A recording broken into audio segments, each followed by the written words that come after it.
Եվ այսպես ԱՄՆ նախագահ Դոնալդ Թրամփը եւ ամերիկացի այլ պաշտոնյաներ բավականին երկար պատմել են տեղի ունեցած հատուկ գործողության մասին։ Տարբեր տեղեկությունների համաձայն ամերիկյան լրատվամիջոցները նշում են, որ Վենեսուելայի նախագահ Նիկոլաս Մադուրոյի եւ նրա կնոջ Սիլիա Ֆլորեսի ձերբակալման գործողության պլանավորմանը մասնակցել են ԱՄՆ բարձրաստիճան պաշտոնյաներ, ըստ BBC-ի կենտրոնական հետախուզական վարչությունն ունեցել է ինչպես տեղում աշխատող փոքր թիմ, այնպես էլ Վենեսուելայի կառավարության ներսում գտնվող աղբյուրներ։ ԱՄՆ հետախուզական գործողությունների հրապարակած տեղեկատվության համաձայն Մադուրոն եւ նրա կինը ձերբակալվել են հունվարի 3-ի վաղառավոտյան Վենեսուելայի վրա ԱՄՆ հրթիռային հարվածներից կարճ ժամանակ անց։ Երկուսն էլ ձերբակալվել են մայրաքաղաք Կարակասում գտնվող իրենց տանը։ Գործողությունն իրականացրել է Դելտա Ֆորսը, ԱՄՆ հակաահաբեկչական գլխավոր ստորաբաժանումը։ Դոնալդ Թրամփը հայտարարել է, որ Մադուրոյի տունը ավելի շատ նման է ամրոցի եւ որ հատուկ նշանակության ուժերը պատրաստ էին օգտագործել հատուկ տեխնիկա պողպատե պաշտպանությունը կոտրելու համար, բայց ի վերջո դրա անհրաժեշտությունը չի եղել։ CBS-ն էլ հայտնում է, որ խումբը գործողության վրա աշխատել է մի քանի ամիս անցկացնելով կանոնավոր հանդիպումներ։ ԱՄՆ-ն ունեցել է իր սեփական աղբյուրները Վենեսուելայի կառավարությունում, իսկ հետախուզական գործակալությունները մշտական մոնիթորինգ են իրականացրել արբանյակների եւ ռադարների համար անտեսանելի անօդաչու թռչող սարքերով։ Հունվարի 3-ի գիշերը 20 բազայից միաժամանակ օդ է բարձրացել ավելի քան 150 ինքնաթիռ եւ անօդաչու թռչող սարք։ Այնուհետև Կարիբյան ավազանում գտնվող ավիակրից օդ են բարձրացրել ուղղաթիռներ, որոնք թռչում էին ջրից 30 մետր բարձրության վրա։ Այդ պահին ինքնաթիռները եւ անօդաչու թռչող սարքերը սկսել են հարվածել Վենեսուելայի հակաօդային պաշտպանությանը։ Կարակասի ժամանակով ժամը 2-ին ուղղաթիռները հասել են Մադուրոյի նստավայր։ Նրանց անվտանգությունը նախկինի պես շարունակել են ապահովել ավելի բարձր թռչող ինքնաթիռներն ու անօդաչու թռչող սարքերը։ Հետո հատուկ ջոկատայինները գերեվարել են Մադուրոյին եւ նրա կնոջը։ Ուղղաթիռները կրկին օդ են բարձրացել ու արևելյան ափի ժամանակով ժամը 3:29-ին, այսինքն գործողության մեկնարկից 4.5 ժամ անց վայր է կատարել ամերիկյան Իվո Ջիմա ավիակրի վրա։ ԱՄՆ բարձրաստիճան զինվորական հրամանատար Միացյալ Շտաբերի պետերի կոմիտեի նախագահ գեներալ Դեն Քեյնը հայտարարել է, որ նման գործողությունը, որի ընթացքում փոխգործակցում են ռազմաօդային ուժերը, ռազմածովային ուժերը, տիեզերական ուժերը, ծովային հետևակը եւ զորքերի այլ ստորաբաժանումներն ու տեսակներ, կարող է իրականացվել միայն ԱՄՆ զինված ուժերի կողմից։ Դոնալդ Թրամփը գործողությունն անվանել է ամերիկյան պատմության մեջ ռազմական ուժի ամենատպավորիչ եւ արդյունավետ ցուցադրություններից մեկը։ Հիշեցնեմ, որ Միացյալ Նահանգները դեռ անցած տարի էր $50 միլիոն խոստացել Մադուրոյի ձերբակալությանը հանգեցնող տեղեկատվության համար։ Նա 2020 թվականից հետախուզվում էր թմրանյութերի ապօրինի շրջանառության եւ փողերի լվացման մեղադրանքներով։ Թրամփը իր Truth Social սոցցանցի էջում հետո հրապարակեց Նիկոլաս Մադուրոյի լուսանկարը նավի վրա։ ԱՄՆ պետքարտուղար Մարկո Ռուբիոն հունվարի 3-ին հայտարարեց, որ Մադուրոն շատ հնարավորություններ ուներ ռազմական լուծումից խուսափելու համար, բայց փոխարենը նախընտրեց վարվել խելագարի պես։ Վենեսուելայի գերագույն դատարանն էլ փոխնախագահ Դելսի Ռոդրիգեսին նշանակել է նախագահ։ Եվ այժմ զրուցելու եմ ռազմական փորձագետ, Ապրի Արմենիայի փորձագետ Լեոնիդ Ներսիսյանի հետ։ Ողջույն, պարոն Ներսիսյան, շնորհակալություն միանալու համար։ Ողջույն, շնորհակալություն հրավերի համար։ Պարոն Ներսիսյան, նախ սկսենք նրանից, տեղի ունեցածը դասական ռազմական ներխուժում է, թե ոչ։ Ես չէի կասի, որ սա հենց մաքուր ռազմական, ասենց ասենք պատերազմի էլեմենտ էր, ինքը ավելի հատուկ նշանակության զորքերի մի օպերացիա էր, եւ տեսանք, որ դա տևել է ոչ ավել քան 3 ժամ, որը նաև դա է ցույց տալիս ու տեսնում ենք, որ ինչ-որ մեծ զոհերի մասին խոսք չի գնում, չունենք տվյալներ, թե Վենեսուելան ինչքան է զոհ ունեցել, կան ինչ-որ տեղեկատվություններ, որ որոշ զոհեր եղել են հենց նախագահական վայրի տան ոնց որ security կողմից, բայց քանի հոգի եւ ոնց մենք չգիտենք եւ գիտենք նաեւ որ ԱՄՆ-ն վիրավորել չի ունեցել գոնե մի հոգի, դրա համար բարձր էֆեկտիվության մասին կարելի է ասել այս օպերացիայի նույն ժամանակ պետք է նշել, որ ինչ-որ շատ մեծ էնտուզիազմ Վենեսուելայի բանակի կողմից էլ չցուցադրվեց, օրինակ փորձել գոնե մեկ ուղղաթիռ ոչնչացնել կամ ինչ-որ չենք էլ տեսել, որ ինչ-որ կրակ արձակվի այդ ամերիկյան ուղղաթիռների կողմ։ Ես այո, դրա մասին եմ ուզում հարցնել։ Իհարկե կարևորելով հետախուզական տվյալները, կարևորելով լոգիստիկ շղթաները, այդ պլանավորման ամբողջ գործընթացը եւ այլն, արդյոք այդտեղ նաեւ պետք է որ դերակատարություն ունենային, ասենք հենց ներվենեսուելական հանգամանքները եւս, չէ՞։ Այստեղ մենք բնականաբար ամեն տվյալ չունենք, թե ոնց է ամեն ինչ եղել, բայց սա կարող է այն դեպքերից մեկն է, երբ որ ստացվում է, որ վերջում այս պետության ղեկավարի համար չգտնվեց գոնե մի հոգի Վենեսուելայում, որը օրինակ ուզեցավ իրեն իսկականից պաշտպանել։ Դա էլ իր տեղը կարող է ունենալ, ոնց որ օրինակի համար մի քիչ շատ ուրիշ տարբերակ է, օրինակ է, բայց Ասադի հետ ոնց որ եղավ վերջում, պարզվեց, որ բանակը էլ չի էլ պատրաստ օրինակ զոհեր ունենալ ռեժիմի պաշտպանելու համար, այստեղ ինչ-որ նմանատիպ պարալելն էլ կարելի է փորձել գտնել, բայց մենք մի անգամ էլ նշում ենք ամեն ինչ չգիտենք, օրինակի համար, քանի որ սա հենց այդպես հատուկ օպերացիայի մասին է խոսքը գնում, օրինակ կարելի է ենթադրել, որ ինչ-որ օրինակ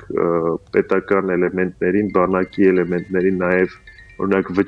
վճարներ են ինչ-որ արվել, ինչ-որ պայմանավորվածություններ են եղել մինչև այս օպերացիայի սկիզբը, դա ինձ թվում է բավականին լավ մենք կարողանանք հասկանանք ինչ-որ երբ որ մի քանի օր անցնի եւ տեսնենք օրինակ Վենեսուելայի մյուս ղեկավարը ով է լինելու եւ ինչ է անելու ամենակարևորը։ Եթե դա լինի օրինակ ինչ-որ բանակից մեկը Պաշտպանության նախարար օրինակ եւ ինքը դրսեւորի ավելի պրոամերիկյան օրինակ դիրք,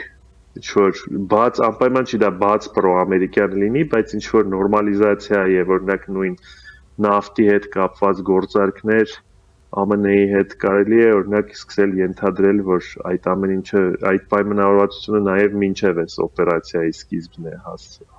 ստացվել հասնել։ Իսկ ըստ պարոն Ներսյան, այս գործողության գլխավոր ռազմաքաղաքական նպատակները որոնք էին։ Համենակ, չգիտեմ, նավթի մասին ասացիք, էլ ինչ հանգամանքներ կան։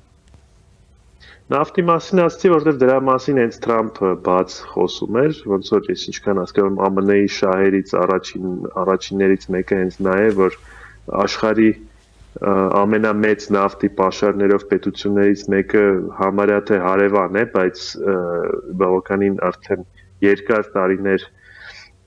այտենց կիսա ինչ-որ թշնամի իրավիճակում էր գտնվում եւ այդ նավթի պաշարներից ոչ Վենեսուելան էր կարում լիովին օգտվել, ոչ էլ ԱՄՆ-ն, եթե տենց ռեալ պոլիտիկի կողմից նայենք, մենակ դրա մասին խոսքը կարող է գնալ եւ եթե մենք հենց Թրամփի մասին ենք խոսում, ստեղ բնականաբար ռեալ պոլիտիկը մի քիչ ավելի ակտուալ է, բիզնեսը եթե խոսենք ուրիշ հանգամանքների մասին, դե բնականաբար Վենեսուելայի վիճակը բոլորս գիտենք, որ լավը չի, տնտեսական շատ վատ վիճակում էր պետությունը գտնվում արդեն երկար տարիներ Մադուրոյի գալուց հետո եւ Մադուրոյի գալուց առաջ էլ արդեն դեպի շատ վատ էր շարժվում եւ ստեղ էլ ոնց որ զարմանալի բան չկա, որ այս գործողությունը հնարավոր երկրի մեջ էլ ահագին օրինակ մարդիկ կարող է այդքան էլ տխրած չլինեն, որ սենց եղավ, սենց կարելի է ձևակերպել։ Սա փոխում է այս գործողությունը հարաբերակցությունը ոչ միայն տարածաշրջանում կամ Կարիբյան ավազանում, այսպես ասած, այսինքն նկատի չունեմ, հա, զուտ Վենեսուելա, Կուբա կամ Կոլումբիա եւ այլն, այլ նաեւ այն երկրներին, որոնք սատարում էին այդ ռեժիմներին, դաշնակցում էին նրանց հետ, հա, այս գործողությունները դրանց վրա եւս ազդեցություն ունենում են։ Շատ կարևոր է թե վերջնական ինչ պայմանավորվածություններ կլինեն եւ Վենեսուելայում ով է ղեկավարելու եւ ոնց, եթե ամերիկացիների ուզածով լինի, դա բնականաբար բավականին լուրջ հարված է Չինաստանի ու Ռուսաստանի շահերին եւ մենք գիտենք, որ Վենեսուելայի ամենամոտիկ դաշնակիցները այդ երկու պետությունն էին Ստեղ բնականաբար մենակ հարավային Ամերիկայի մասին չի խոսքը գնում, բայց եթե մենակ հարավային Ամերիկան էլ վերցնենք, այնտեղ օրինակ նույն Չինաստանի էքսպանսիան տնտեսական ինչ-որ չափով գնում էր տարբեր պետություններում, դա բավականին լուրջ հարված կարելի է անվանել, բացի դրանից ավելի գլոբալ առումով սենց կոչված այդ մուլտի բևեռային աշխարհի կոնցեպտին ասա նաև հարված ինչ-որ չափով, որովհետև ստացվում է, որ արդեն ունենք Իրանի օրինակը, ունենք Վենեսուելայի օրինակը, երբ որ ԱՄՆ-ն որոշում է ինչ-որ գործողություն անել եւ անում է եւ դե ֆակտո բացի ինչ-որ մի քանի խոսքից ոչ մի բան էլ այդ նոր սենց կոչված նոր խաղացողները, ով որ այդ ամբիցիաները ունեն, այդ նոր խաղացողի ոչ մի լուրջ գործողություններ չեն կարողանում անել եւ ոչ հնարավորություն դրա համար ունեն, ոչ էլ քաղաքական կամք։ Պարոն Ալեքսիսյան, դուք նշեցիք օրինակ նույն սիրիական զարգացումը, Ասադի օրինակը, իսկ կան այլ օրինակներ, ընդհանրություններ, որ ունեն այս գործողությունների հետ։ Հենց ԱՄՆ-ն նախկինում հարավային Ամերիկայում սա առաջի նմանատիպ օպերացիան չի եղել են սառը պատերազմի ժամանակ շատ նման գործողություններ, երբ որ հենց էլի հենց այս տիպի օպերացիայով փոխվել է պետության ղեկավարությունը, կան նաև օրինակներ, երբ որ դա չի ստացվել, օրինակ Կուբայի օրինակը փորձեցին, չստացվեց եւ Կուբան մինչեւ հիմա էլ ԱՄՆ-ի ընկերը չի, ասենց ասենք, եւ կոմունիստական երկիր է, երբ որ արդեն սովետ էլ չկա 30 տարի է։ Իսկ կան, այսպես ասենք, երկրներ, որոնք կարող են նմանատիպ գործողության թիրախ լինել ԱՄՆ-ի համար արդեն ապագայում, հա։ Հետաքրքիր հարց է, գոնե ասենց ասենք Տրամպը ինքը Իրանով Մեքսիկայի մասին էր հիմա հիշացրեց մի հատ Մեքսիկային, որ չի կարողանում իրանց նարկոկարտելների հարցը լուծել, չեմ կարծում, որ այնտեղ նույն տիպի գործողություններ լինեն, բայց իմ կարծիքով ավելի իրենք փորձում են առաջ մղել այն միտքը, որ օրինակ ամերիկյան ինչ-որ հատուկ նշանակության ստորաբաժանումներ Մեքսիկայում սկսեն աշխատել, հենց նարկոկարտելների դեմ պայքար ապահովելու համար, որին Մեքսիկան դեռ չի համաձայնվել, օրինակ այդ միտքը կարող է փորձեն հիմա սա օգտագործելով առաջ բրթեն, օգտագործելով նա, որ ԱՄՆ-ից երևի հիմա մի քիչ ավելի շատ են հարավային Ամերիկայում վախենում։ Թրամփը նաև Մեքսիկայից բացի խոսեց Իրանի մասին, դե այնտեղ տեղի ունեցող ցույցերի համատեքստում եւ այլն, հա։ Իհարկե նաև հասկանալով, որ Իրանի կամ Վենեսուելայի տարբերությունները, որ չես համեմատի, հա, այդպես շատ ուղիղ էս երկրներին եւ այլն, այնուամենայնիվ Իրանում հարցեր լուծելու ճանապարհ։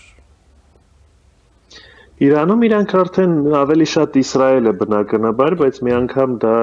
մի քիչ ուրիշ տեսակի գործողություններ էին, ավելի պատերազմական, բայց քանի հոգի ղեկավարությունից մի օրվա մեջ զոհվեց, բայց մենք տեսանք, որ այդ պետությունը տենց հեշտ չի լինում, այդ ձևով ռեժիմը չի քանդվում եւ կարծում եմ, որ իրանական բանակն էլ կարողությունները շատ ավելի լուրջ են, քան ինչը որ Վենեսուելան ցույց տվեց։ Դրա համար տենց ուղիղ համեմատություն է, որ կան տենց գողանան ղեկավարներին ու ամեն ինչ դրանից հետո հանգիստ լինի, մի քիչ դժվար եմ պատկերացնում։ Այս գործողությունները շատ է քննարկում նաև այն, որ արդյոք ՄԱԿ-ի կանոնադրության խախտում է, հա, եւ էլ այլևս միջազգային իրավունք չի գործում, ով ինչ ուզում, ոնց ուզում այդ հարցերը լուծում է, հա, կա այդպիսի մոտեցում։ Ինձ թվում է դա միշտ էլ եղել է, ճիշտն ասած, որ ասել, որ այդ ամեն ինչը գործել է իդեալական երբևիցե պատմության մեջ, ես կդժվարանամ դա ասել, նշում եմ, որ սառը պատերազմի ժամանակ էլ են նմանատիպ բաներ եղել, սովետական միությունն էլ է նմանատիպ գործողություններ կատարել տարբեր պետություններում։ Հարցը այն է, ով դա կարում է անել արագ, էֆեկտիվ, առանց շատ զոհերի եւ երբ որ դա գոնե այդ պետության մեջ այտենց շատ ոչ պոպուլար չէ։ Օրինակ մենք կարող ենք նույն Ռուսաստանի գործողությունների օրինակի հետ համեմատենք։ Հիմա մի բան է մտնել պետությունը փորձել գրավել եւ ոչնչացնել, դա ավելի ոնց որ ծանր խախտում է այդ ամեն ինչի։ Մի բան է փորձել ռեժիմը փոխել, հիմա նույն Ուկրաինայի օրինակը որ վերցնենք, հիմա կարանք համեմատենք Ղրիմի, օրինակ օպերացիան 14 թվի, մենակ Ղրիմի, ես Դոնեցկի մասին չեմ ստեղ ասում, հիմա եթե մենք փորձենք միջազգային ռեակցիան նայենք մենակ Ղրիմի հետ կապված ու Ուկրաինայի վրա հարձակման հետ կապված, լայնամասշտաբ շատ տարբեր նկարներ կտեսնեք, երկուսն էլ խախտում են, բայց Ղրիմում, քանի որ զոհեր չէին եղել, դա շատ ավելի ուրիշ ձևի էր նայվել մեկը։ Շատ երկրներ դեմ էին, բայց այդքան կոշտ չէ, ինչքան ասենք, երբ որ արդեն 15 թվականի գործողությունները սկսվեցին Դոնբասում կամ երբ որ 2022-ը եղավ ու մինչև հիմա շարունակվում է։ Թրամփը նաև այս գործողությունների ֆոնին էլի հիշեց Գրենլանդիան, Դանիայից արձագանքեցին եւ այլն, դե պարզ է հիշեցրին, որ դաշնակիցներ ենք, հիշեցրին, որ ՆԱՏՕ-ի պաշտպանության ներքո է եւ այլն, ու խոսեցին այն մասին, որ իրենք չեն վաճառվում, հա, դե այստեղ դժվար է պատկերացնել ինչ որ, չգիտեմ, կամ գուցե հնարավոր է ռազմական, այսպես ասենք, գործողությունների կամ ինչ որ հատուկ գործողությունների հնարավորություն, այնուամենայնիվ այս պարագայում ձեր հնարավոր կանխատեսումը կամ իրավիճակի վերլուծությունը ինչ է ցույց տալիս, ավելի, այսպես ասենք, փափուկ ճանապարհով կփորձեն գնալ, հենց ինչ որ շահեկան կամ տնտեսական ինչ որ առաջարկների եւ այլն, թե Ես հուսով եմ, որ այդ ուղղությամբ չի լինի ոչ մի ռազմական լուծում, որովհետև դա ինձ թվում է ոչ մի լավ բանի չի բերելու ոչ մեկի համար, դա արդեն իսկականից ագրեսիա կլինի եւ շատ վատ օրինակ իմ կարծիքով։ Բնականաբար բանակը ամերիկյան դա շատ հեշտ կարող է անել, եթե որոշում լինի, բայց հուսով եմ, որ ամերիկյան establishment-ը այդքան հասկանում է եւ չի թույլ տա, որ այդ ճանապարհով շարժվեն եւ այդ տենց որոշումներ ընդունվեն։ Փափուկ ճանապարհով դե փորձում են, երևի էլի կփորձեն, բայց դժվար է մի քիչ պատկերացնում, որ որևէ պետություն տենց մեծ տարածքից հրաժարվի։ Դա ինձ թվում է լեգալ էլ չի, որևէ պետության մեջ չի լինի տենց վերցնել ու ինչ որ իր կազմից տարածքներ նվեր տալ կամ վաճառել, երևի հնարավոր է ինչ որ ռեֆերենդումով դա անել, բայց չեմ կարծում, որ նաև որևէ երկրում բնակչությունը կողմ կլինի դրան։ Շնորհակալ եմ։ Դանիայում, որը շատ հարուստ պետություն է եւ հնայով ոնց որ մեկ բնակիչի վրա որ հաշվենք ավելի հարուստ է, քան ԱՄՆ-ն։ Շնորհակալ եմ, պարոն Ներսիսյան։ Ձեզ էլ շնորհակալություն։ Զրուցակիցս ռազմական փորձագետ, ապրի Արմենիայի փորձագետ Լեոնիդ Ներսիսյանն էր։